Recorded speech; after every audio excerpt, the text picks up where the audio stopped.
सांगली येथील महाविद्यालयीन तरुणाईने सह्यांची स्त्री सन्मान जनजागृती राबवत तब्बल 3000हून अधिक तरुणांशी संवाद साधला आहे। भिलवडी येथे अल्पवयीन मुलीवर नीच पातळीवर जाऊन बलात्कार करून खून करण्यात आला। या घटनेमुळे पुन्हा एकदा महिला मुलींच्या सुरक्षेचा मुद्दा ऐरणीवर आला आहे। या मानसिक विकृतीचे लोण शहराबरोबरच आता खेड्यापाड्यांमध्येही वाढत चालले आहे। या विरुद्ध आवाज उठवण्यासाठी आता महाविद्यालयीन तरुणाईनेच मैदानात उतरली आहे। अशा अपप्रवृत्तीला चाप बसवण्यासाठी सांगलीतील तरुणाईने प्रत्येक महाविद्यालयात जाऊन याविषयी जनजागृती केली आहे। शिवाय राज्य महिला आयोगाचे लक्ष वेधण्यासाठी सह्यांची मोहीमही राबवली।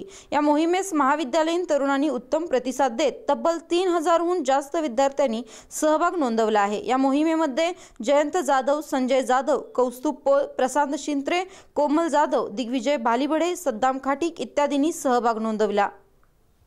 माळवाडी येथे घडलेल्या बलात्कार करून खुनाची घटना ही अत्यंत निषेधार्ह आहे।